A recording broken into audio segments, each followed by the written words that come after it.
Hello, this is Russell Moore, and you're listening to The Russell Moore Show, brought to you by Christianity Today. Every week, we explore here conversations and questions from a Christian perspective to help you sort out how to live as a follower of Jesus in confusing times. And this week, we have a conversation to seek to do just that.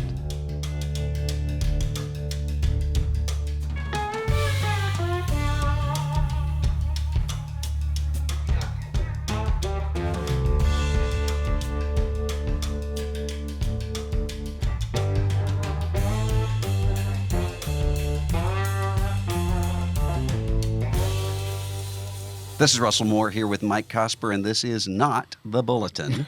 For those of you who listen to us every week on Fridays talking about the news, we're talking about instead something else today. Mike, we're talking about your new book, Land of My Sojourn, The Landscape of a Faith Lost and Found, and a whole lot of related topics around this really personal and really vulnerable book that I think a lot of people are going to find their own stories intersecting here.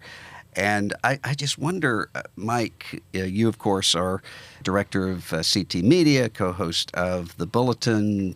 You were the host of Rise and Fall of Mars Hill at CT as well. I'm wondering, did you do Rise and Fall of Mars Hill because of the experiences you talk about here?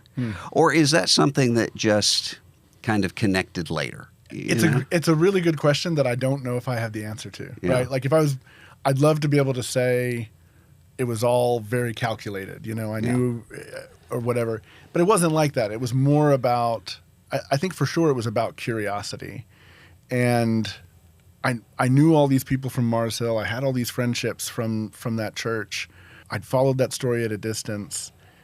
And I knew so many similar examples, and including examples of friends who were pastors who were on the other side of the thing because they were the pastors who'd been let go for various reasons, one of whom I talk about in the book. And so I think it was as much just a curiosity thing for me as anything, that the story was fascinating. The story seemed relevant, and I needed to chase it. But I had no intention of writing this book either. I mean, that's the other thing I keep saying is like, I was supposed to be writing something else and was kind of just stuck on my own story and had to sort of figure out how to write through that before I could even really move on, not intending for this to be what came about. I've known you for probably 20 years. I think so, yeah. And when I first met you, you were at the beginning phases of planting a new church in the town we both lived in at the time, Louisville, Kentucky, and you still do, that later exploded. Right. Or I say later, not much later, very quickly exploded and started to become just a phenomenon, not only in the city, but in church planting generally. I think there are a lot of people who think, well, if you plant a church, you can go around a lot of the dysfunction and toxicity and so forth because you're starting out from scratch, so you don't inherit these things. Right. But the story that you tell here, along with the story that you told in Rise and Fall of Mars Hill, that's not really the way it works, is it? No, because, I mean, there's a couple of ways to answer that question, because one is that I think dysfunction can show up regardless of your polity. Like, polity doesn't really protect you from bad character. I remember there was a day when we were producing the Rise and Fall of Mars Hill, where in the morning I talked to a prominent Anglican writer theologian, and in the afternoon I talked to a prominent Baptist writer theologian, and we were talking about like, well, how do you solve for this? How do you prevent these kinds of dysfunctions from taking place? And the Anglicans' answer was, well, really, I think what the church needs to think about doing is thinking more sacramentally. We need to think about centering the table and centering the liturgy and blah, blah, blah. And then the afternoon asked the same question of the Baptist. Well, we really need to center the congregation. The congregation is in charge. These kinds of things won't happen anymore. And of course, it's like, no, it's like Dallas Willard says, any political philosophy would probably work if everybody obeyed the Ten Commandments. The same thing's true of church polity.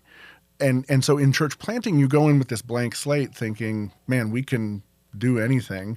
and we can fix the problems that came before. And that actually sets you up to be more naive. And yeah, it certainly set us up to be more naive to the dangers of the kinds of abuses that came later. When you look at, there are a lot of very successful church planting leaders and ministers who implode or explode somewhere right around 40. And someone suggested to me one time that that's because church planting is so difficult that what it takes to actually get a church up off the ground requires a certain skill set that's not sustainable over the long term, so that it really is in the interest of if you're wanting to start a church, having narcissistic, very confident sort of leader, and then that doesn't work once it's sustained. Do you think there's something unique to the entrepreneurial nature of church planting, or are we just seeing that a lot now because so many church plants are successful? I mean, I think for that to be true, it would have to be true that the expectation is that somebody with that gift set is going to continue to behave somewhat abusively and narcissistically wherever they go for the rest of their lives, right? And it's just like, well, God just wired them that way, so they just need to go start things, and then when their dysfunction reaches a boiling point, it's time for them to move on. I don't know that that's a great vision for the Christian life. Yeah. I do get the idea that there are people who would say, I'm a catalyst, I'm not a nurturer, I understand my limitations. But it's that last part, like I understand my limitations, creates a context for a certain kind of humility that can prevent the narcissistic behavior, that can prevent the abuses. So I don't know. I'm a little suspicious of that idea because the other side of it is that you have all these great, spiritual memoirs, spiritual biographies, people who look at spiritual growth over the long haul, and they talk about how you have these phases of life, and midlife is one of them, where most people at midlife come to the end of themselves. They come to the end of a certain set of dreams for who they thought they were going to be, and you have to sort of reevaluate, how do I operate? How do I relate to people? Who am I becoming? When did you get to the point where in all of I imagine it looked like kind of from the outside, there was a lot of euphoria. Things were succeeding. Things were working. This was a very talented church. I mean, a lot of super talented artistic people part of it. A lot of people coming to faith in Christ. When did you come to a transition point from that kind of, oh, we're really changing the world, to wait, maybe we have some problems? I mean, I think I can identify the moment because I remember it was the summer of 2011, and there had been so much conflict in the previous year, and I was so exhausted. We were on vacation in Florida. And I remember I had a counselor friend, a guy, Rich, a guy you know as well, I think, from your little time in Louisville. He was around for a lot of pastors. And Rich and I would talk once a week through that summer. And I'd drive to this parking lot, in the Winn-Dixie parking lot, and have these conversations. I remember it was like 3 days before I was supposed to go home. And I broke down and was like, I don't want to go home. Like I'm literally, Rich, I literally sit here all day thinking, I could find a job down here. We don't even have to go home. I'll find a job. We'll figure something out. Where you were on vacation? Where I was on vacation in Florida, 1,000 miles from my house. My dogs, everything else like that's all at home. But I was literally sitting there going, I can figure this out. I can figure out some way to not have to go home. And it was like an obsessive thought. It was like something was really, and he was like, yeah, this is a sign your soul is telling you it's time to start doing things differently. And I mean, it would be another 4 years before I would leave ministry. And even then, it wasn't like my choice to leave. I had to be kind of forced to do it. But very clearly by then, my soul was telling me it's time to get out. There's a lot of unique pain involved because you're not talking about a job. Mm-hmm. You're not even just talking about a calling and a ministry, but you're talking about a specific group of people Mm-hmm. that are your context, and you have a shared story together. And it seems like that might have been the most difficult part of trying to work through, should I stay at the Winn-Dixie parking lot Right. or not? Yeah, I mean, part of what's interesting about our story too is that it's like it is a Louisville story, and Louisville is one of these towns. Like the joke for if you live in Louisville, the joke is that it's like it's as big of a small town as you can imagine. People don't leave Louisville. Like if you're born in Louisville, you know. I did, but not many people right, did. but you came to Louisville. You weren't born there, right? Right. And I wasn't born there, but I lived there since I was 10. And it's like when people grow up in the area, if you meet somebody, for instance, and they'll go, "Oh, where did you go to school?" Most of the time, you go someplace, "Oh, where did you go to school?" And you're like, "Oh, I went to wherever you went to college or whatever." But if you're in Louisville and someone asks you that question, they're asking where you went to high school, because the assumption is you've been there your whole life. Yeah. And you're going to say, "Oh, I went to Trinity," or "I went to Male," or "I went to Ballard," and they're going to say, "Oh, I know so and so," and everybody knows everybody. So there's a little bit of that dynamic in this story, in the sense that it was so hard for me to imagine not just a ministry outside of this church, but really just like a life outside of this church, because everything was so deeply integrated. As much as the exhaustion, you have to blame the ambition, because the ambition really drives the exhaustion. The ambition, the ideological even ambition of like if we get church right, we really can change the city. We really can change the world. We really can do these things. That grandiosity, I think, is the thing that you have to blame as much as anything else. But how does somebody know if they're in that kind of grandiosity, or if they're simply in a mode of 10 spies came back and said, we can't take the land. Joshua and Caleb said we could. And so we actually have attempt great things for God, expect great things from God, William Carey. Yeah. How do you know whether you're moving into that sort of grandiose ambition, or if you just have a vision and a calling, and you're not settling for lower expectations? I really don't know that I have a great answer for it, honestly, because I also think about, like Paul's words to the Thessalonians, resolve to, work with your hands and live a quiet life and live at peace with your neighbors. There's a world in which those realities can exist together and have to exist together in some ways. I think part of what's difficult about church planting and the kind of generational ministry that you see in evangelicalism in particular is that because of the way things get divided, because a church plant is full of 18 to 28-year-olds and there are no 50-year-olds in the room to go, "Hey guys, like just temper a little, or be prepared for suffering, or some of these marriages are going to break up. And when that happens, how are you going to cope with that?" Like none of that wisdom was there. And so the idealism ran amok, and it was never tempered by wisdom. It was never tempered by sobriety until we really had to start suffering. And in some ways, you can look at the division in our church, and you can look at the divisions in a lot of these churches by those who were willing to embrace that tragic aspect of life and temper expectations as a result, and those who wanted to double down on the grandiosity and idealism. But of course, the other side of that is the institutional churches in Louisville, and I say that as somebody who was a leader of an old institutional church in Louisville, couldn't do the things that you all were doing. Yeah. Precisely because they were multi-generational. And so you would have people saying, "Wait a minute, why are you wanting to go hang out with these hippies in the Highlands and these artistic sorts of people? We don't want people with tattoos coming into our church." Right. So you would have not been able to do the stuff you were able to do.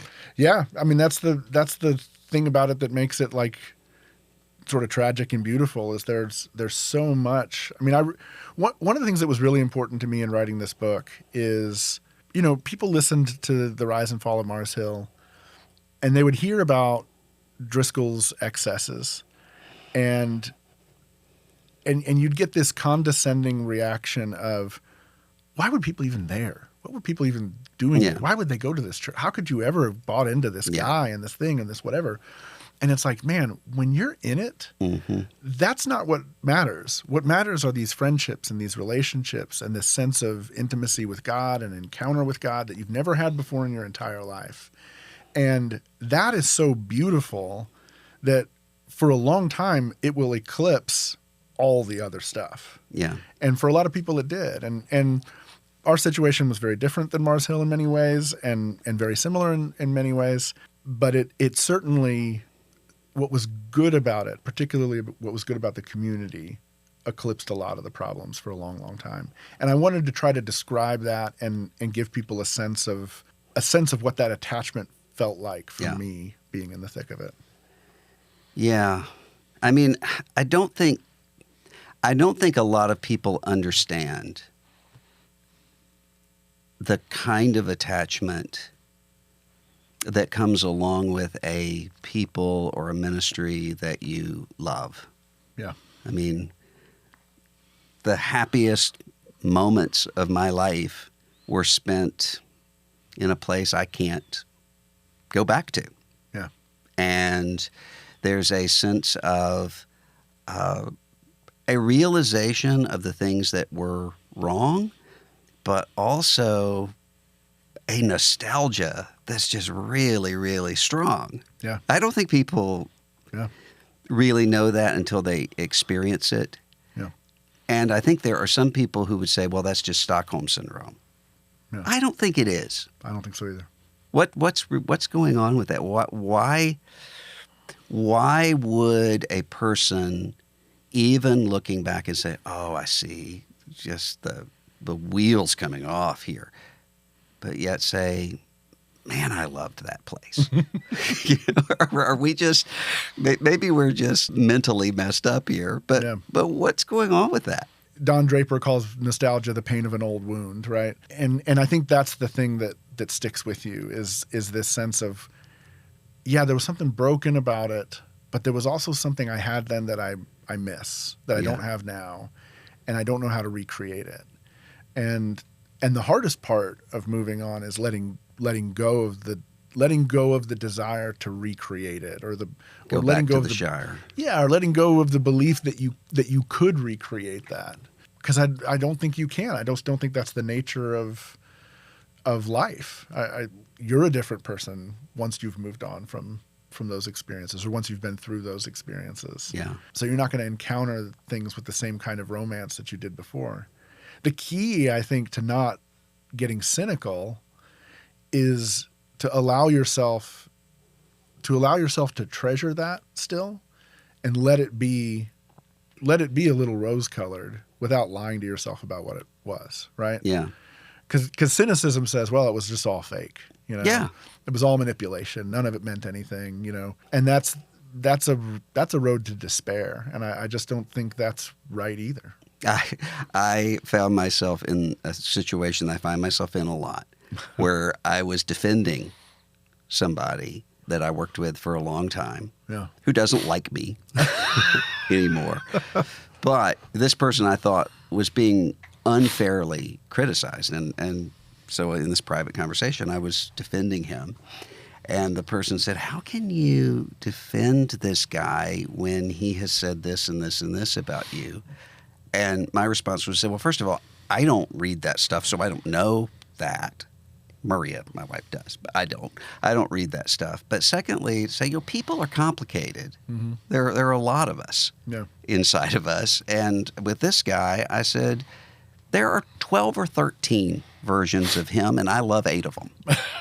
And I really do love 8 of them. And if you could see, and what I was trying to explain is to say, I know everything you're talking about and have lived it, but I also have seen this person in some really human moments that were real. Yeah. And that I love. Yeah. And that I miss. It's hard having that complicated view of people. 100%. Yeah. And I wonder if that's just part of life, is coming to that realization without having to put everything into the category of either it was real Or it was fake. Or it was fake. I'll tell a Mark Driscoll story because I think it illustrates this really perfectly. So obviously, The Rise and Fall of Mars Hill, we hear lots of Driscoll at his worst, but you also hear these stories of like the ways he could be incredibly generous or whatever. And my only real encounter with Mark was at an Acts 29 retreat, 2010. And my daughter was like 10 months old. I had gotten asked to come and help lead music at this retreat. So my wife and I come. We're one of like very few people there that are not church planters. And so all day long at this thing, we were made very quickly to feel like kind of second-class citizens. They'd be like, "Where's your church?" And we're like, "We're in Louisville. I'm the worship leader." And they'd be, "Oh, you're the worship leader. Like, where's the pastor? Let's talk to that guy because you're." And so we had this just very strange vibe, and they had told us we could bring our daughter, but we were one of the only ones that had a kid there. So there was this whole awkwardness around that. That evening. That was the first whole day. Driscoll didn't arrive until that night. And so there's a reception that night before dinner. And so we're at this thing, and it's in one of these hotel, conference rooms. There's 100 people or so roaming around. At one point, the doors open and Driscoll arrives. And it's like, the king has arrived at the feast or whatever. All eyes on Mark. Ladies and gentlemen, the president. But here's what's wild. So he walks in the room, and he kind of looks around. He's saying hello to a couple people, and then he makes a beeline for us. Now, my wife is holding Dorothy, our daughter. He makes a beeline for us, and he comes right up to Sarah, and he goes, "That is the most beautiful baby I have ever seen." And he starts introducing himself. He's like, "My name's Mark. This is Grace." They're just like, couldn't have been warmer and more friendly. Now, here's what's even more bizarre. Our daughter hated strangers. And he goes, "Could I hold her?" And Sarah was like, "If she'll go to you, it's fine. She doesn't typically like." Dorothy goes right into his arms. And for the next 45 minutes, he goes, "Why don't you guys just enjoy yourselves? Grace and I will take care of Dorothy." For the next 45 minutes, he's doing the meet and greet around the room. And he's got Dorothy, and he's feeding her crackers. And he's checking in with Sarah and making sure she's okay. And Dorothy had a blast. And again, she hated strangers. And we felt so welcomed and encouraged by that. Yeah. I mean, it was like totally transformative of that whole experience. And there's a million stories like that about Mark. And so it doesn't take anything away from the kindness and hospitality of something like that. You don't have to say that was fake. Right. What on earth could he have wanted from me? Yeah. None of that was fake. He was trying to head off Rise and Fall of Mars Hill. That's what. 16 years in advance. It's an astute guy. Once a week, seems like. I'll have a conversation with a pastor who will say, things are really hard on pastors right now because of Rise and Fall of Mars Hill. And I'll say, well, maybe Rise and Fall of Mars Hill was successful because things are going wrong. Things are hard for congregations. Things are hard for congregations, and people resonate with the story that was here. But how do we deal with the fact that we're at a time where almost anything can be labeled as bullying and intimidation? And this isn't just true in the Christian world. I was having this conversation with some people who were in very secular, very progressive sort of think tanks. And they were saying, when we tell our Gen Z employees to do something, it's categorized as bullying and intimidation.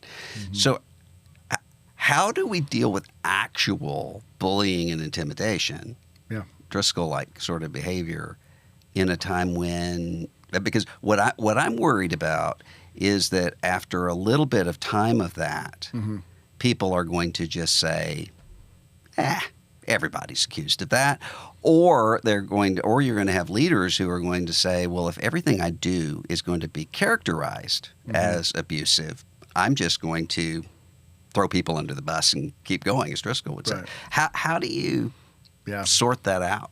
We have to understand that spiritual abuse in the church isn't just relying on the relationship of a pastor to a congregation exists on a different kind of relational plane, so to speak, than the boss to the person in the marketplace.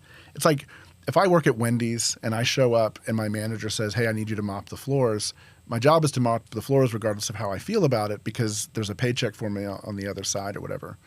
I think part of what's happened with pastors is that there's an assumption of a similar kind of authority. And the idea is that, look, I'm your pastor. I'm in it for your good. This is for your own good. So you need to do X, Y, or Z. You need to follow my lead on these things for these reasons. When actually pastoral authority is something that's supposed to be kind of earned. Like it's a relational authority.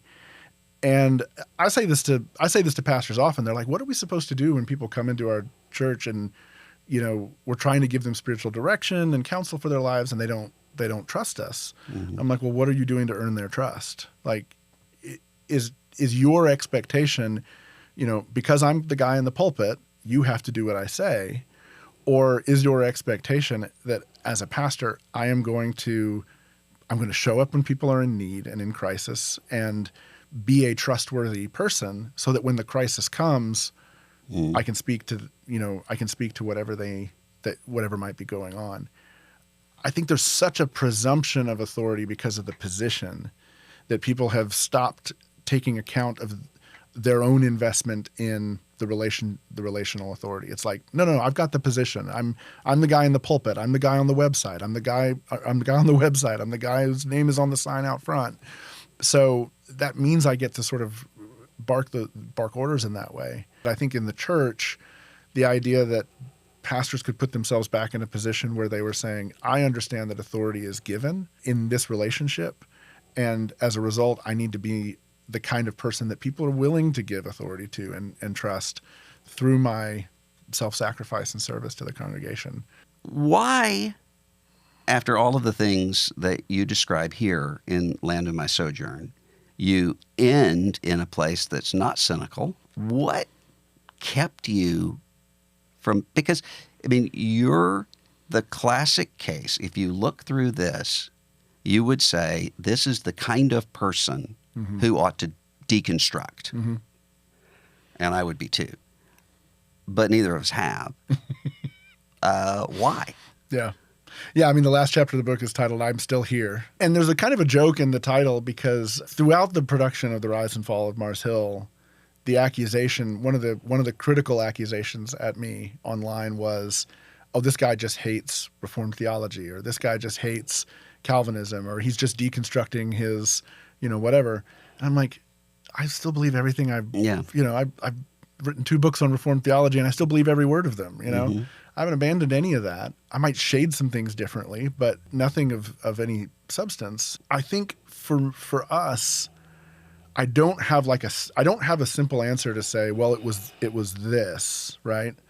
So much as I really do think there was a hound of heaven kind of element to the story, which was that if I could have abandoned God, I maybe would have, but I felt sort of pursued back to faith every time I started to kind of drift away from it, or every time it felt like it was gone, there was always enough of a spark to go, I'm just still haunted by Jesus, right? Like I'm still haunted by who he was and the compelling nature of his story. And if anything, on the other side of it, I think there's so much that's beautiful in the scriptures as an account of broken people lamenting, wrestling with God, pursuing God.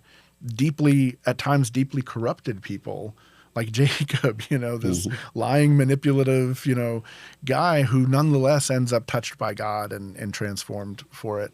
Or the book deals with Peter and Elijah, 2 people who go to sort of the brink of despair, and one of them says, you know, just end my life, like I'm done.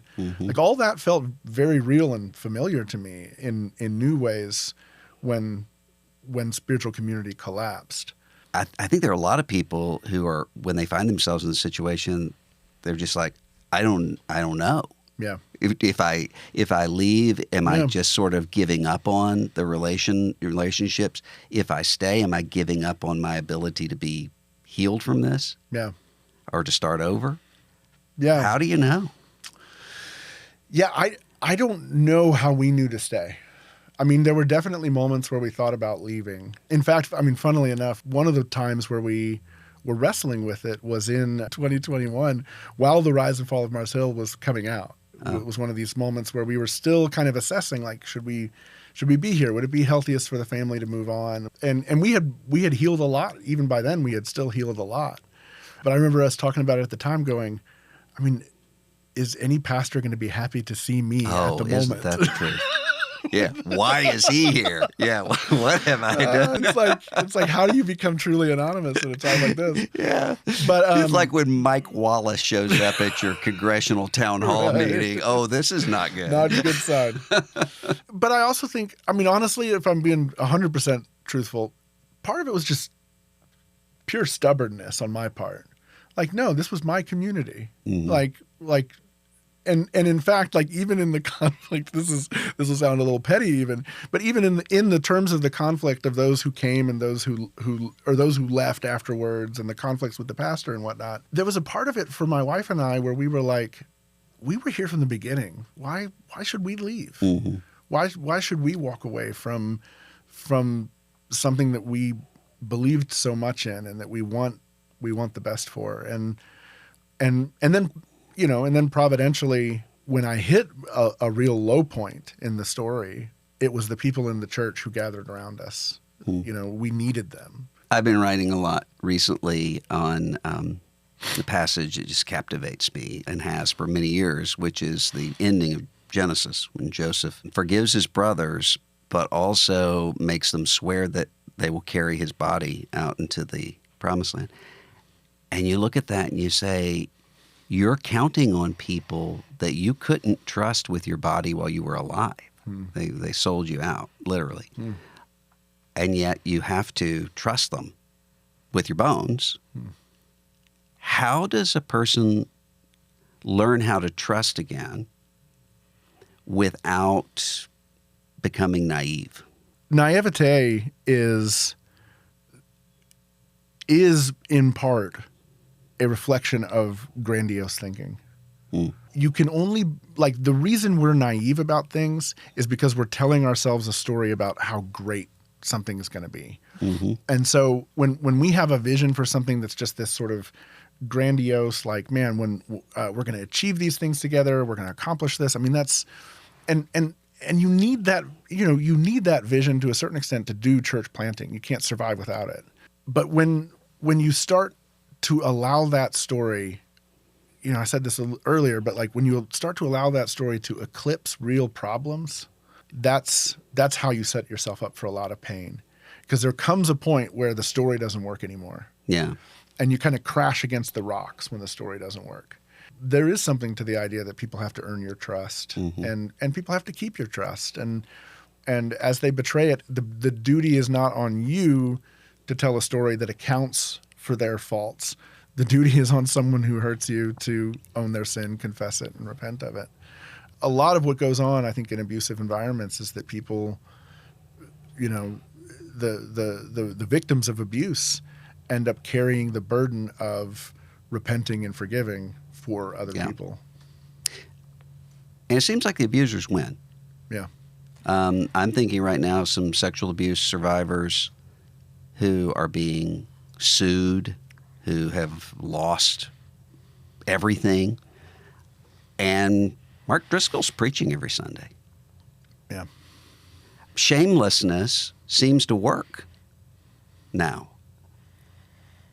How on earth then do we cultivate a next generation that doesn't look at that and say, well, if I'm not shameless, if I do admit, hey, I've caused a lot of pain and hurt here, I'm a chump. Well, I can't speak to I can't say this to the sexual abuse situation because it's very different than Driscoll.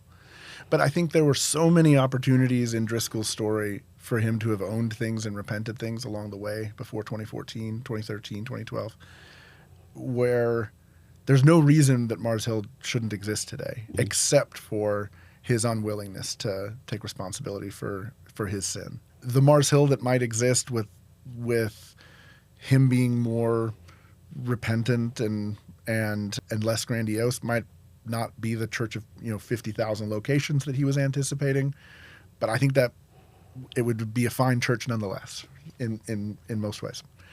I think as well, I don't know. I often think about a pastor I talked to while I was making the show, and I said, man, you've been doing this for 35 years. You've seen a lot of your friends fall. Like, what keeps you going? And he didn't miss a beat. And he goes, well, I believe in the judgment of God. Mm-hmm. And that accounts for something. Mm-hmm. And, whatever happens with the people who are abusing and manipulating and, on the wrong side of all of this, their day will come where they stand before the throne and give an account for what they did. And that will be far worse than anything. That will be a far worse moment than anything we could do to them in this life. For those who have eyes to see and ears to hear, there's an Easter egg, even in the title of your book, Land of My Sojourn. Those of us who love Rich Mullins, the line, nobody tells you when you get born here how much you're going to love it and how you'll never belong here. Mm-hmm. And it seems to me that that's a theme that's in the book, is that there actually ultimately is a grace in sojourning, mm-hmm. in wayfaring. How should somebody pray if they're saying, I feel homeless right now? Yeah, I think you have to start with, I really do think this. I don't mean this to sound glib. Like, you really do have to start with friendship. And sometimes that's where church is going to exist for you. And hear me, like, I believe in institutional churches, and I believe in the good that being a member of a church is and all of that. But I think for a lot of people who come out of spiritual abuse and spiritual trauma, the lack of safety that you feel and that you experience in the local church, like, that's a real thing. And you have to kind of learn how to entrust yourself to that, to a community again. And at the same time, the idea that you can just sort of withdraw from the church proper and your soul flourish, I think, is an illusion as well. And so I think it really does start with friendship. It did for us. I would say that for a solid couple of years, what kept us afloat was these Thursday nights at a friend's house, the friend that we called. And, we went to church on Sundays, and we held our breath, and our pulses raced at 130 beats per minute, because it was an anxious place to be, and it was full of ghosts. Mm-hmm. And then we went on Thursday nights, and we could talk about what was going on, and we could talk about that, and we could talk about the bad memories and the pain and the frustration. And they didn't get tired of hearing us talk about it. And it's like no one on a Thursday night ever looked at us and said, man, you've been talking about this for 2 years. Aren't you ready to move on yet? Yeah. They could just sit with us in it. And we could sit with them as they told their accounts as well. You got to find that. Yeah. And you got to pray for that if you don't have it. Because I think that's where healing begins, is just you have to find that place where someone can listen to you tell your story. Book is Land of My Sojourn, the landscape of a faith lost and found. I found this book really moving and helpful, and a way of interpreting some things that I hadn't thought about before, and reinterpreting some things that I'd thought about many times. So you ought to pick it up, give it to a friend who maybe is facing some hard stuff. Mike Cosper, thanks for being with us today. Thanks for having me.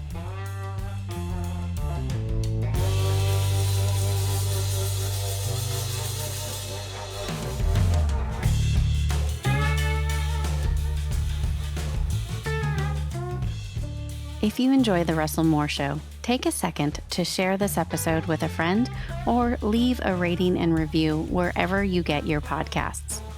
The Russell Moore Show is a production of Christianity Today. Executive producers are Eric Petrick, Russell Moore, and Mike Cosper. Host is Russell Moore. Produced by Ashley Hales. Associate producers are Abby Perry and Mackenzie Hill. Director of Operations for CT Media is Matt Stevens. Audio engineering provided by Dan Phelps. Video producer is Abby Egan. And the theme song for The Russell Moore Show is Dusty Delta Day by Lennon Hutton.